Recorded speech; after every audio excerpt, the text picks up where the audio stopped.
Aujourd'hui, on va parler de comment protéger nos sœurs, nos enfants, de psychopathes, de malades mentaux, de gens dérangés du cerveau. Hi guys!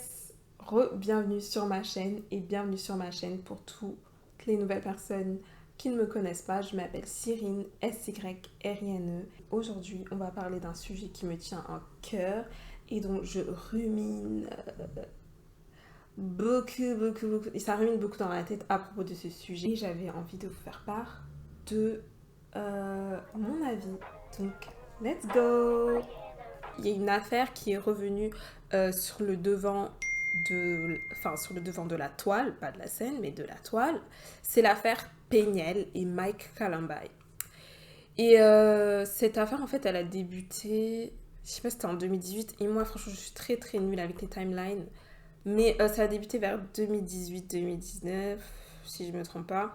Quelque chose comme ça. Elle a raconté toute son histoire de A à Z, ce qui s'est passé, ce que ses enfants ont vécu, des choses graves, etc. En fait, je vous invite tout simplement à aller sur son Twitter. Elle raconte tout là-bas. Vous tapez Peniel, il y a forcément quelqu'un qui va raconter son histoire de A à Z, parce que moi, je suis vraiment très très nulle pour ça. Je vais vous dire les trucs grosso modo, ok? En fait, Peniel, c'est une jeune Congolaise. Elle est venue nous raconter sur les réseaux sociaux qu'elle a vécu des violences qui lui ont été faites par son ex-mari, donc Mike Columbine.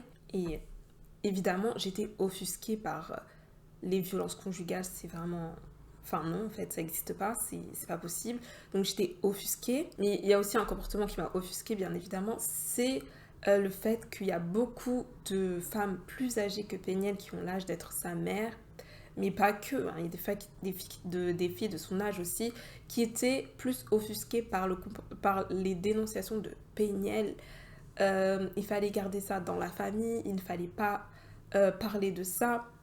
T'as un comportement vraiment très douteux venant de femmes. Déjà les hommes, j'attends rien du tout d'eux, face vraiment. Mais alors des femmes, moi ça me choque tout le temps que des femmes et de la misogynie internée ou c'est vraiment genre, c'était vraiment un comportement de Kanga Motema. En fait, elle lui disait Shut the hell up and go back to your seat and go get you slapped again by your husband. We don't give a fuck about you and what you're going through. c'est une mentalité africaine en fait, genre il y a dans beaucoup de pays africains, les femmes ont ce raisonnement-là. Faut pas dénoncer ce que tu vis dans ton mariage, même si c'est grave, alors que la personne souffre et elle en souffre tellement que même ses enfants par la suite en souffrent, mais il faut pas le dire, faut pas en parler, c'est tabou, c'est super bizarre comme raisonnement, mais c'est le raisonnement de beaucoup de parents de femmes africaines. Donc ça, c'est ce qui s'est passé il y a 4 ans, en gros. Et là, ces derniers mois, elle est revenue Peniel sur la toile, comme je vous ai dit. Elle nous a encore plus développé en profondeur tout ce qui s'est vraiment passé dans cette relation. Et moi, en fait, ce qui m'a choqué, oui, c'est que Peniel, elle a rencontré cet homme quand elle avait 17 ans. Il avait la milieu trentaine, elle avait 17 ans. Et elle s'est mariée avec lui à 18 ans. Elle s'est mariée. On l'a mariée avec lui à ses 18 ans. Ce qui s'est passé, c'est que son ex-mari est congolais. Il venait du Congo, je crois. Je sais pas. En fait, je sais pas. Je peux pas vous expliquer vraiment bien. Mais en gros, il venait de quelque part et il est venu chez elle. On l'a accueilli. Donc sa famille l'a accueilli chez eux. Ils l'ont laissé dormir dans la maison familiale. Et pendant qu'ils l'ont laissé dormir dans la maison familiale, cet homme est rentré dans la chambre de cette jeune fille. Okay, 17 ans, c'est un bébé. Hein. Moi, à 17 ans, j'étais un enfant. Jusqu'à 21 ans, je crois, j'étais un enfant. Ok, j'étais un bébé. Enfin, un bébé. Plus qu'un adulte. Vous voyez ce que je veux dire? Je trouve que l'âge légal, ça ne veut pas forcément dire qu'on est mature et adulte. Je trouve que c'est totalement faux, ce raisonnement. Il rentre dans la chambre de cette fille pour la laver. Je pense qu'elle a dénoncé ça à ses parents et que ses parents, en fait, tout simplement, ils l'ont juste donné en mariage à son ex-mari au lieu de justement s'offusquer, blâmer la personne, faire en sorte que cette personne aille en prison, n'approche plus jamais cette maison parce qu'il a commis d'autres dégâts par la suite, de ce qu'elle dit sur sa petite sœur aussi. Il a aussi vu la petite sœur de Péniel. Ce que j'ai remarqué, c'est que c'est un schéma que j'ai beaucoup trop entendu en fait dans la communauté africaine. Dès qu'il y a un enfant qui vous dit qu'il s'est fait agresser sexuellement, dès qu'il y a même pas un enfant mais une femme, les gens ne vont pas la croire. Les gens vont dire qu'elle l'a provoqué. Les gens vont dire que... les gens vont la donner en mariage à son propre violeur. Et je trouve que c'est assez grave d'avoir cette mentalité-là parce que aujourd'hui, on a pu voir sur les réseaux que Péniel, elle en souffre tellement qu'elle a écrit une lettre à Dieu et tout simplement pour dire qu'elle allait se S. Elle allait se S et qu'elle allait en finir avec sa vie alors qu'elle a 2 enfants, qu'elle aime énormément et qu'elle veut absolument retrouver. Mais tellement on l'a détruite et tellement en fait elle a personne autour d'elle, tellement personne ne la croit parce qu'il y a une culture de... Comment je pourrais appeler ça? Kangamotema, tout simplement, c'est genre ferme ton cœur. Ferme ton cœur, peu importe ce que c'est, ferme ton cœur. C'est une culture qui, enfin pour moi, qui est assez violente et qui pousse les femmes à se refermer sur elles, à ne jamais rien dire et à souffrir dans leur propre coin. Alors que normalement, quand tu as une structure familiale, ta structure familiale, normalement, hein, elle est censée déjà t'aimer. Mais apparemment, il y a beaucoup de gens dans la famille des gens, c'est les hops de tout le monde, on ne sait pas pourquoi.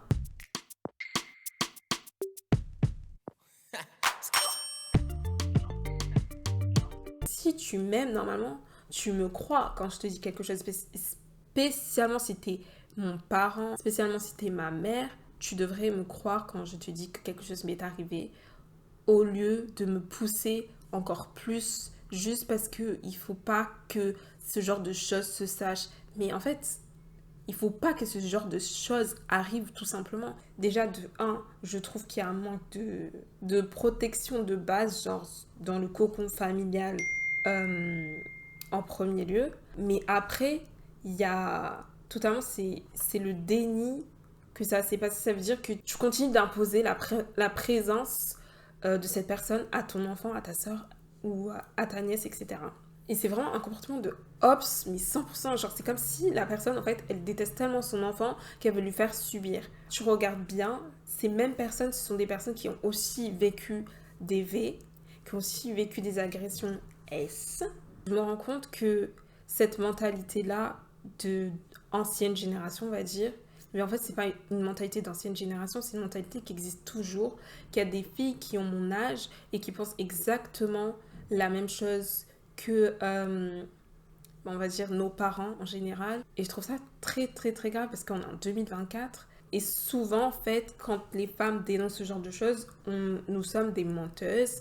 On veut juste du buzz, on veut juste de la quicheta. Voilà quoi. Mais par contre, quand c'est une fausse accusation de viol, ça parle plus, ça fait beaucoup de bruit, et puis, oh là là, voilà, c'est pour ça qu'on ne croit jamais, c'est pour ça qu'on ne croit jamais les femmes. Quand elles sont... Vous, de base, vous les croyez jamais, en fait. Il n'y a pas besoin d'avoir de fausses accusations pour que vous commenciez à croire ces femmes qui ont subi des violences. C'est faux. Arrêtez de faire semblant. Et moi, ça me désole, ça me choque, un big 2024, comme on dit. Ça me choque d'avoir ce raisonnement. Mais je ne sais pas s'il faut que vous attendiez d'avoir des enfants, d'avoir des filles, pour comprendre que oui, les femmes sont quand même en danger dans cette société. Là, juste ce matin, j'ai vu quoi? J'ai vu qu'une fille de 17 ans en Amérique s'est fait tirer dessus parce qu'elle est morte, hein, elle est décédée, parce que elle n'a pas voulu donner son numéro, elle n'a pas voulu accepter les avances d'un homme. Donc il a pris son fusil, il a tiré dessus. C'est quoi en fait? C'est quoi? Tu vois ce que je veux dire? On est obligé d'être sur nos gardes dans ce monde parce que on est vraiment, nous, nos hops, c'est les hommes. Ouais, je le dis encore, oui. C'est eux, c'est les hommes. Ils se comportent pas bien avec nous. Donc oui, on doit être vigilante à 100%, à chaque fois, tout le temps. C'est énervant, c'est vraiment énervant de vivre je sais pas, dans la peur, la crainte. C'est énervant, c'est pas... Tu vois, toujours être aux aguets, c'est énervant. C'est pas normal. On n'est pas censé vivre de cette façon. Et en plus, on n'est pas censé vivre de cette façon, mais en plus, quand on subit des violences, personne ne nous croit. Et c'est encore pire quand t'es dans un mariage, on te dit « Oh, mais c'est ton mari !» Mais, et puis, donc c'est mon mari, donc il a le droit de me violenter, je comprends pas en fait. J'ai le droit d'être un humain qui a le droit d'avoir une vie heureuse, sans violence, sans rien. J'ai le droit de vivre le bonheur à 100%, ou à chaque fois, il fait ce qu'il veut. Et puis, je dois me la fermer parce que c'était un mariage.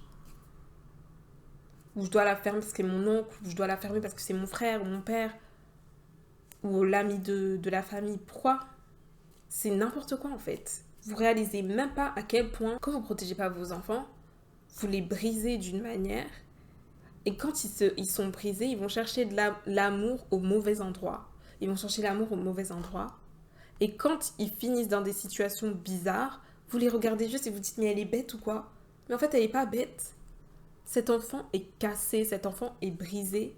Et vous êtes juste là à les regarder en vous disant « Elle est bête.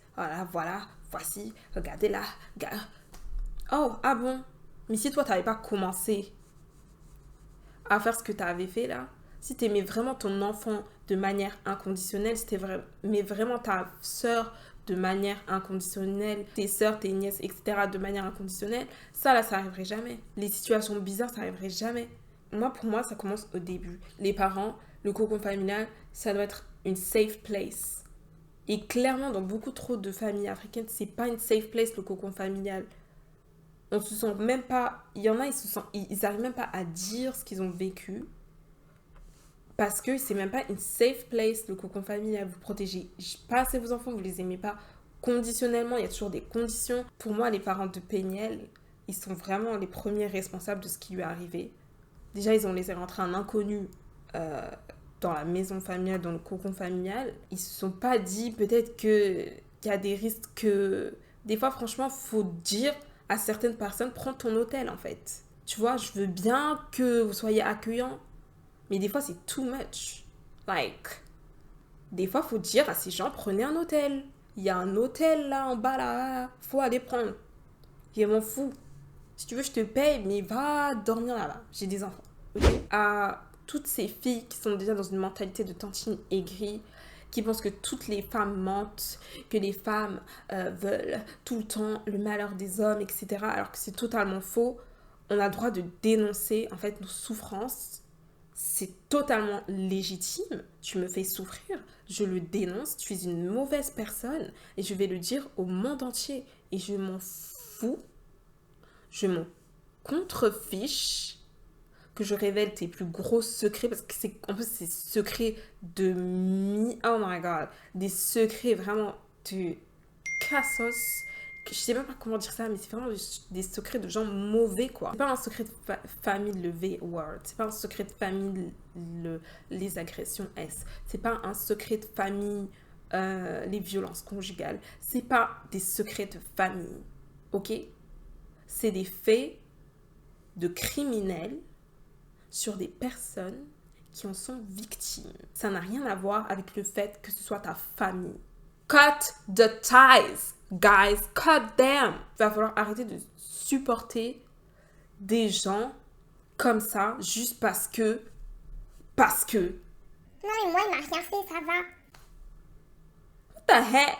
Les filles, si vous avez des petites sœurs, des nièces, par pitié, vous savez quand quelqu'un vient avec les larmes, la peur, la voix tremblante, puis surtout les preuves, parce que vous savez que Péniel, elle avait des preuves, et qu'il y a tellement de gens qui ont des preuves. Vous avez vu Cassie.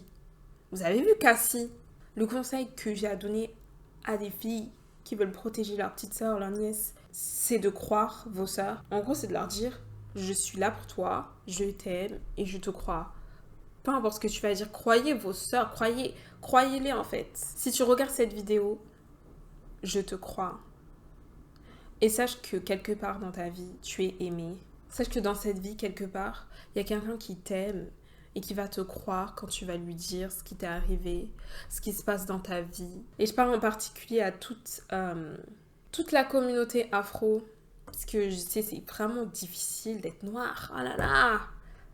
Ah, les noirs, purée. You know, black people, damn.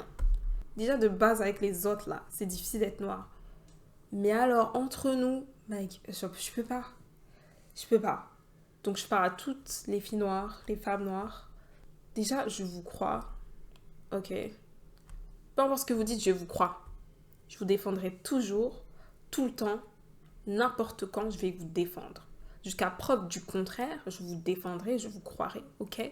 Sachez déjà que moi, je suis la personne number one qui vous croit et qui croit tout ce que tu as vécu, ok?